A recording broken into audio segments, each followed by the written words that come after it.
ভোর থেকে আকাশে কালো মেঘ জমে আছে, বাতাসে ছিল হালকা ঠান্ডা ভাব আর হচ্ছে ঝুমঝুম বৃষ্টির শব্দ। জানালার পাশে দাঁড়িয়ে বৃষ্টির সেই গন্ধটা নিতে নিতে হঠাৎ মনে পড়লো, বৃষ্টির দিনে খিচুড়ি আর মাংস না হলে কি চলে। তাই আর দেরি না করে ঘুম থেকে সকাল সকাল উঠে আম্মুকে বললাম, আম্মু আজকে খিচুড়ি আর মাংস খাবো। আম্মুও সাথে সাথে হাসি মুখে রাজি হয়ে গেলেন। আম্মু বললেন, তাহলে ঠিক আছে মা, আজকে খিচুড়ি আর মাংসই হবে। প্রথমেই আমি ডাল আর চাল নিয়ে একসাথে চলে আসলাম আমাদের গ্রামের পুকুরে। এখান থেকে ভালো করে পরিষ্কার করে চালগুলা ধুয়ে নিব। এখানে কিন্তু 2 রকমের ডাল ছিল, মসুর ডাল আর বুটের ডাল। ডালের পরিমাণটা একটু বাড়িয়ে দিয়েছি, কারণ ডালের পরিমাণটা খিচুড়ির সাথে একটু বাড়িয়ে দিলে খিচুড়িটা খেতে অনেক মজা হয়। এই পুকুরটা আমার ছোটবেলার স্মৃতির সাথে জড়িয়ে আছে। ধীরে ধীরে ডাল আর চাল ধুয়ে নিলাম, খিচুড়ি হয়ে উঠে একদম পরিষ্কার আর সুগন্ধি। তারপর ফ্রিজ থেকে বের করে নিলাম একদম তাজা গরুর মাংস, সাথে কিন্তু আবার মাছও বের করে নিয়েছি। বৃষ্টির দিনে এই গরম গরম খিচুড়ির সাথে মাংসের স্বাদ ভাবলেই জিভে পানি চলে আসে। মাংসটাও নিয়ে গেলাম পুকুরে ধোয়ার জন্য। এখন এই মাংসগুলোকে ভালো করে পরিষ্কার পানি দিয়ে ধুয়ে নিব। পানিতে হাত ডুবিয়ে যখন মাংস ধুচ্ছিলাম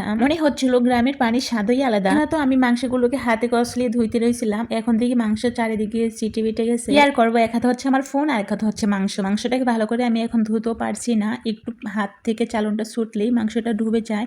তারপরে আর কি করব, ফোনটা হাত থেকে রেখে তারপরে ভালো করে মাংসটাকে পরিষ্কার করে ধুয়ে নিয়ে আসলাম। এখানে এসে দেখি আমার আম্মু আলু কেটে নিয়েছে মাংসের জন্য, আর ওইখানে দেখি পিঠা বানানো হচ্ছে সকাল নাস্তার জন্য। আমার আম্মু এখন পিঠা বানিয়ে নিয়ে দিচ্ছে। এখন তো আমি কিছু আস্ত মশলা নিয়ে আসছি। আজকের মাংসটা রান্না করা হবে হাতে মাখিয়ে, আর আমরা কিন্তু সবসময় এভাবে হাতে মাখিয়ে গরুর মাংস রান্না করি। হয়ে আনার পরে আম্মু একে একে সব ধরনের মশলা মাখিয়ে নিতে শুরু করলে। এখানে দেওয়া হয়েছে হলুদের গুঁড়ো, মরিচের গুঁড়ো আর হচ্ছে লবণ, আর কিছু আদা রসুন বাটা দিয়ে দিয়েছে।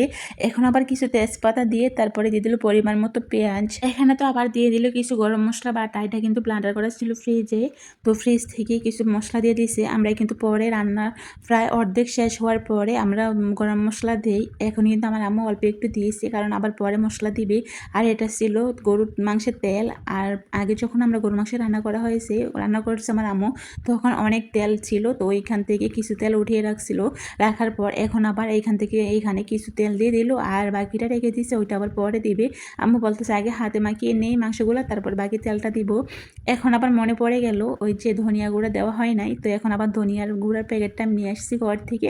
এখন আবার আমার আম্মু পরিমাণ মতো ধনিয়া গুঁড়া দিয়ে দিল। তো এই তো ধনিয়া গুঁড়ো দিয়ে তারপরে আবার যেটুকু তেল ছিল ওইটুকু তেল আবার দিয়ে দিছে। মাংসের সাথে কিছু আলু দেওয়া হবে, কারণ আমার বাচ্চারা মাংসের আলু খেতে ভীষণ পছন্দ করে, তাই কিছু টাটকা এবং বড় বড় কিছু আলু নিয়ে চলে গেলাম আবারও পুকুরে। এখন সব প্রস্তুত, আম্মু রান্নাঘরে খিচুড়ি আর মাংস বসাই দিলেন রান্না করার জন্য। আর আমরা কিন্তু সবসময় মাটির চুলায় রান্না করি, কারণ আমাদের গ্রামে সবাই মাটির চুলায় রান্না করে খায়, তো আমরাও মাটির চুলায় রান্না। আমাদেরও গ্যাস আছে, তবে মাটির চুলায় আমাদের বেশি রান্না করা হয়, কারণ গ্রাম বলে কথা, আমরা তো গ্রামের মানুষ ভাই, আমরা মাটির চুলা রান্না করে খেয়ে অভ্যস্ত। হচ্ছে খিচুড়ির সাথে কিন্তু কিছু সবজি দেওয়া হবে, আর এখানে আমি কিছু আলু কেটে ধুয়ে নিতে আসলাম।